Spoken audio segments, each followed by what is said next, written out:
ओम शांति। आज 23 सितंबर 2022 की बाबा की साकार मुरली है। मुरली के महावाक्य है, मीठे बच्चे, बाप द्वारा तुम्हें राइट पथ यानी सच्चा रास्ता मिला है, इसलिए कोई भी उल्टे कर्म व विकर्म नहीं करने हैं। प्रश्न है, इस समय मनुष्य जो भी संकल्प करते हैं वह विकल्प ही बनता है, क्यों? उत्तर है, क्योंकि बुद्धि में राइट और रॉन्ग की समझ नहीं है। माया ने बुद्धि को ताला लगा दिया है। बाप जब तक न आए, सत्य पहचान न दे, तब तक हर संकल्प विकल्प ही होता है। माया के राज्य में भल भगवान को याद करने का संकल्प करते हैं, परंतु यथार्थ पहचानते नहीं हैं, इसलिए वह भी रॉन्ग हो जाता है। यह सब समझने की बहुत महीन बातें हैं। गीत है, ओम नमो शिवाय, ओम शांति। मीठे मीठे बच्चों ने गीत सुना। गीत का अर्थ यथार्थ बुद्धि में आया। वह जो गाते हैं उनका अर्थ नहीं जानते। तुम प्रैक्टिकल अर्थ भी जानते हो और पुरुषार्थ भी कर रहे हो बाप द्वारा, क्योंकि सब सम्मुख सहायक हैं। सहायक बनते तब हैं जब भारी भीड़ आती है। तुम बच्चे जानते हो गुप्त रीति सहायक हैं, सब मनुष्य मात्र का, बल्कि जो भी इस पुरानी दुनिया में है, अनेक प्रकार की योनियाँ भी हैं ना, अनेक प्रकार के जानवर हैं। सतयुग में तो कोई अशुद्ध चीज़ जानवर आदि नहीं होंगे। यह ड्रामा बना हुआ है। साहूकार के पास मकान फर्नीचर आदि ज़रूर ऊंचे होंगे, गरीब के पास क्या होगा, यह तुम समझते हो ना। अभी भी पुरानी दुनिया रावण राज्य है, तो जीव जंतु नाग बलाए सब नुकसान करने वाले हैं। जैसे मनुष्य तमो प्रधान, वैसे इनकी सामग्री भी तमो प्रधान। भल यहाँ कितने भी बड़े बड़े मकान 40 मंजिल के भी बनाते, तो भी स्वर्ग के आगे तो कुछ भी नहीं है। यह अब बनते हैं विनाश के लिए। तुम बच्चे जानते हो बाबा आया हुआ है। पहले नंबर में बाबा आत्मा और परमात्मा का भेद समझाते हैं। मनुष्य न तो आत्मा को और न परमात्मा को ही जानते हैं। तुम बच्चों ने जान लिया है आत्मा और परमात्मा का रूप क्या है। मंदिरों में पूजा होती है। बनारस में बड़ा लिंग रखा हुआ है, उनकी सब पूजा करते हैं। कहते भी हैं कि आत्मा स्टार भ्रकुटी के बीच रहती है। अब भ्रकुटी के बीच बड़ी चीज़ हो तो ट्यूमर हो जाए, यह समझने की बातें हैं। परमात्मा भी स्टार हैं, परंतु तुम भूल जाते हो। जब शिव बाबा को याद करते हो तो बुद्धि में यह आना चाहिए कि बाबा स्टार हैं, उनमें सारा ज्ञान है, वह सत है, चैतन्य है, उनमें ही बुद्धि भी है। मन अलग चीज़ है, बुद्धि अलग चीज़ है। मन को तूफान आते हैं, सतयुग में कोई तूफान आदि आते नहीं हैं। यहाँ संकल्प विकल्प चलते हैं। इस समय जो भी मनुष्य संकल्प उठाते हैं वह विकल्प बनता है। इन बातों को अच्छी रीति समझना है। वह हो गई सहज बात। सुख धाम शांति धाम को याद करो। यह फिर सूक्ष्म समझानी दी जाती है। आत्मा इतनी जो सूक्ष्म है वह सत है, चैतन्य है। आत्मा जब गर्भ में प्रवेश करती है तब ही चूरपुर होती हैं। यूँ तो 5 तत्वों में भी कुछ चैतन्यता है, तब तो बढ़ते हैं, परंतु उनमें मन बुद्धि नहीं है। उन चीज़ों में संकल्प आदि की बात नहीं। गर्भ में पिंड बढ़ता है, जैसे झाड़ बढ़ता है वैसे पिंड बढ़ता है, परंतु उनमें ज्ञान नहीं। ज्ञान भक्ति मनुष्यों के लिए है। भक्ति आत्मा करती है और ज्ञान भी आत्मा लेती है। आत्मा में ही मन बुद्धि है। पहले मन में अच्छा व बुरा संकल्प आता है, फिर बुद्धि सोचती है करूँ व नहीं करूँ। जब तक बाप नहीं आते हैं तब तक आत्मा जो संकल्प करती है वह विकल्प ही बनता है। भगवान को याद करते हैं, परंतु राइट है व रॉन्ग है यह भी समझते नहीं हैं। ब्रह्म तो भगवान है नहीं। मनुष्य को संकल्प उठता है कि भगवान को याद करें। बुद्धि कहती है यह राइट है, परंतु बुद्धि का ताला बंद है, क्योंकि माया का राज्य है। भक्ति जो करते हैं वह रॉन्ग करते हैं। कृष्ण की भक्ति करते हैं, पहचान कुछ भी नहीं। जो कुछ करते हैं अनराइटियस। अब बाप द्वारा बुद्धि को अक्ल मिली है। रॉन्ग काम करने लिए मना है। कर्मेंद्रियों से विकर्म करना मना है। बुद्धि कहती है ईश्वर सर्वव्यापी नहीं है। अब बुद्धि को राइट पथ मिला है। तुमको हर बात की सही समझ मिली है। आगे जो कुछ करते थे वह रॉन्ग ही करते थे। भक्ति भी अनराइटियस करते थे। शिव की भक्ति करते हैं, बड़ा लिंग बनाते हैं, परंतु इतना बड़ा शिव बाबा थोड़े ही हैं।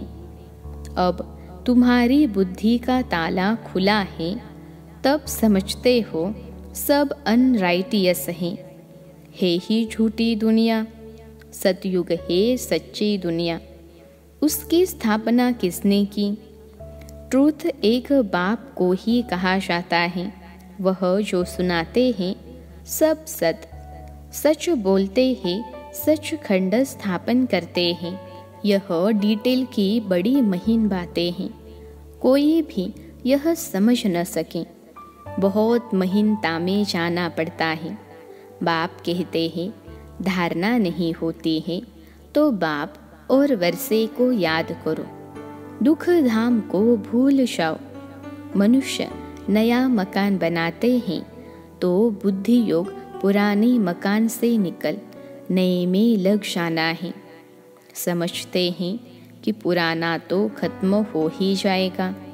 यह फिर है बेहद की बात। देह सहित जो कुछ है सब छोड़ना है। यह देह भी तो वापिस नहीं जानी है।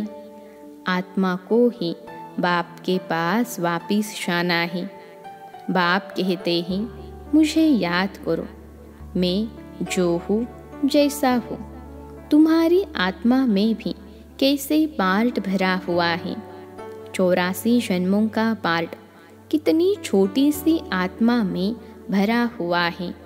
84 लाख जन्मों का पार्ट तो इम्पॉसिबल हो जाए। अभी तुम्हारी बुद्धि का ताला बाप ने खोला है तो समझते हो वह सब रॉन्ग है। इतनी छोटी सी आत्मा में 84 जन्मों का पार्ट है। बाप राइट बात बताते हैं। बाप बच्चों से ही बात करते हैं। नॉलेजफुल है ना? कहते हैं यह ICS पढ़ा हुआ है। आत्मा ही पढ़ती है इन ऑर्गन्स द्वारा। भल बहुत धनवान बड़ा आदमी बनते हैं, फिर भी रोगी बीमार तो होते हैं ना। ऐसे नहीं कि बड़े आदमियों की आयु भी बड़ी होती है। बड़े आदमी जितना पाप करते हैं उतना गरीब नहीं करते हैं। इस दुनिया में तो पाप ही पाप होते हैं। यह है ही पाप आत्माओं की दुनिया। हर बात में पाप ही करते हैं। ब्राह्मण खिलाते हैं, यह भी पतित को खिलाते हैं ना। पतित को खिलाने से कोई पुण्य थोड़े ही होगा। अभी तुम रियलिटी में पावन बनते हो। सन्यासी भल पावन बनते हैं, परंतु वह कोई पावन दुनिया में तो जाने वाले नहीं हैं। फिर भी पुनर्जन्म तो पति दुनिया में ही लेंगे। तुम थोड़े ही पति दुनिया में जन्म लेंगे। वह समझते हैं कि दुनिया की आयु अजून बहुत बड़ी है। जब तक विनाश हो तब तक पुनर्जन्म तो लेना ही पड़ेगा, छूट नहीं सकते। तुम्हारा यह अंतिम जन्म है। तुम जानते हो कि हम पवित्र दुनिया में जाने वाले हैं। बाप बैठ समझाते हैं, बच्चे तुम पवित्र प्रवृत्ति मार्ग में थे तो देवता थे, फिर इतने पुनर्जन्म लेते आए हो। तुम अपने पुनर्जन्म को नहीं जानते हो। यह कोई एक को थोड़े ही पढ़ाया जाता है, अनेक पढ़ते हैं। बाप ब्राह्मण बच्चों से ही बात करते हैं। शूद्र इन बातों को समझेंगे नहीं। पहले 7 रोज समझाकर ब्राह्मण बनाओ। जो समझे हम शिववंशी ब्रह्मा कुमार कुमारी हैं। इस पढ़ाई से तुम नई दुनिया के मालिक बनते हो। यह है ब्रह्मा मुख वंशावली। प्रजापिता ब्रह्मा के सब बच्चे हैं।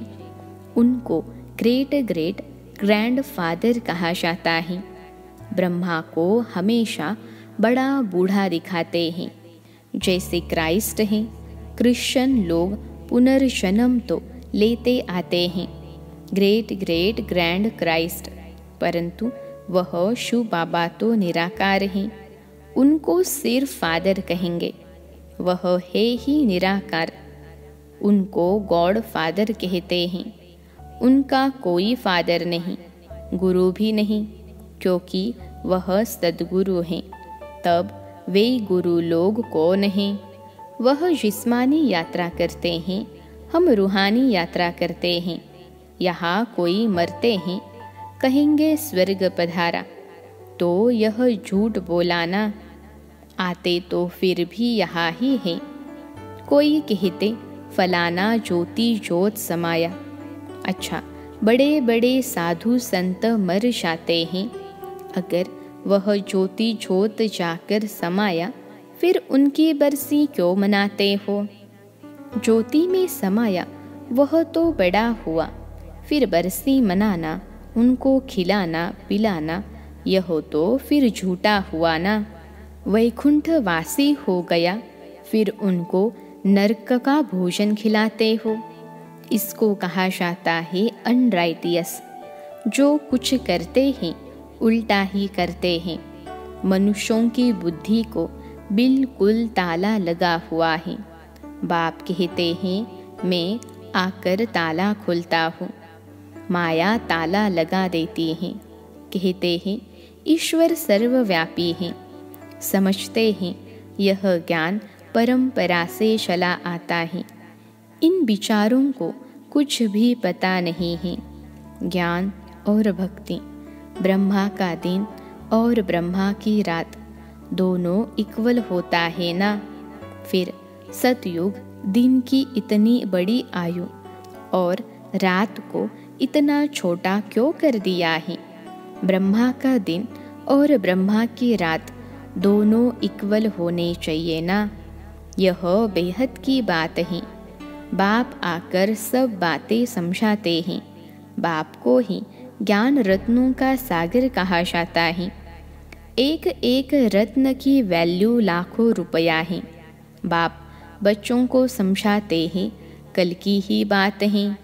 तुमको समझाकर राज्य भाग्य देकर गया था। तुमने राज्य किया, अब गवा दिया। कल तुमको राजाई दी, आज है नहीं, फिर लो। आज और कल की बात है। भारत कल स्वर्ग था। भारत में ही शिव जयंती मनाते हैं। ज़रूर शिव बाबा आया होगा, अब फिर से आया है। तुमको राज्य भाग्य दे रहे हैं। अब तुम कौड़ी से हीरे जैसा बने हो। तुम एक्टर्स ने बेहद के ड्रामा के आदि मध्य अंत को जाना है, अर्थात त्रिकालदर्शी बने हो। बाप कहते हैं कि मीठे मीठे बच्चे, मुझ बाप को याद करो, भूलो नहीं। मैं तुमको स्वर्ग का मालिक बनाने आया हूँ। तुम नरक के मालिक बनाने वालों को भूलते नहीं हो और मुझ बाप को भूल जाते हो। माया ज़रूर भुलाएगी, परंतु तुम कोशिश करो याद में रहने की। आत्मा को बाप ज्ञान देते हैं। आत्मा का काम है बाप से वर्षा लेना, देह अभिमान छोड़ना है। तुम बच्चों को पुरुषार्थ कराने वाला एक बाप है। यह पाठशाला है, इसमें दर्शन करने की बात नहीं रहती। प्रिंसिपल का दर्शन करना होता है क्या? यह तो समझने की बात है। यह राज्यों की पाठशाला है, आकर समझो। पहले पहले समझानी देनी है एक बाप की, तब तक आगे बढ़ना ही नहीं है। बाप की समझानी दे, फिर लिखवा लेना चाहिए। निश्चय बैठ जाए कि शिव बाबा से बेहद का वर्षा मिलता है, तो ऐसे बाप से मिलने बिगर रह न सकें। त्रिमूर्ति शिव कहा जाता है। ब्रह्मा विष्णु शंकर को रचने वाला शिव। प्रजापिता जरूर ब्रह्मा को ही कहेंगे, विष्णु व शंकर को नहीं कहेंगे। प्रजापिता ब्रह्मा द्वारा विष्णुपुरी की स्थापना होती है। जगत पिता और यह जगत अम्बा फिर लक्ष्मी नारायण जाकर बनते हैं। उनके बच्चे वारिस बनते हैं। बाकी त्रिमूर्ति ब्रह्मा का तो अर्थ ही नहीं निकलता। इसमें बाप ने प्रवेश किया है। इनकी आत्मा को बाप पवित्र बनाते हैं। अच्छा, मीठे मीठे सिखिलते बच्चों प्रति माता पिता बाप दादा का याद प्यार और गुड मॉर्निंग। रूहानी बाप की रूहानी बच्चों को नमस्ते। हम रूहानी बच्चों की सिखिलते रूहानी माता पिता बाप दादा को याद प्यार, गुड मॉर्निंग और नमस्ते बाबा नमस्ते। धारणा के लिए मुख्य सार। पहली पॉइंट है, बाप ने बुद्धि का ताला खोला है, इसलिए कर्मेंद्रियों से कोई भी रॉन्ग कर्म नहीं करना है। ध्यान रखना है कोई भी संकल्प विकल्प का रूप न ले ले। दूसरी पॉइंट है, अब वापिस घर चलना है, इसलिए इस देह को भी भूलना है। दुख धाम से बुद्धि योग निकाल बाप और वर्षे को याद करना है। आज का वरदान है, व्यर्थ की अपवित्रता को समाप्त कर संपूर्ण स्वच्छ बनने वाले होली हंस भव। व्यर्थ की अपवित्रता को समाप्त कर संपूर्ण स्वच्छ बनने वाले होली हंस भव। विश्लेषण है, होली हंस की विशेषता है सदा ज्ञान रत्न चुगना और निर्णय शक्ति द्वारा दूध पानी को अलग करना, अर्थात व्यर्थ और समर्थ का निर्णय करना। होली हंस अर्थात सदा स्वच्छ। स्वच्छता अर्थात पवित्रता। कभी भी मैलेपन का असर न हो। व्यर्थ की अपवित्रता भी नहीं। अगर व्यर्थ भी है तो संपूर्ण स्वच्छ नहीं कहेंगे। हर समय बुद्धि में ज्ञान रत्न चलते रहें। ज्ञान का मनन चलता रहे तो व्यर्थ नहीं चलेगा। इसको कहा जाता है रत्न चुगना। आज का स्लोगन है, नाव और खिवैया मजबूत हो तो तूफान भी तोहफा बन जाते हैं। नाव और खिवैया मजबूत हो तो तूफान भी तोहफा बन जाते हैं। अच्छा, ओम शांति।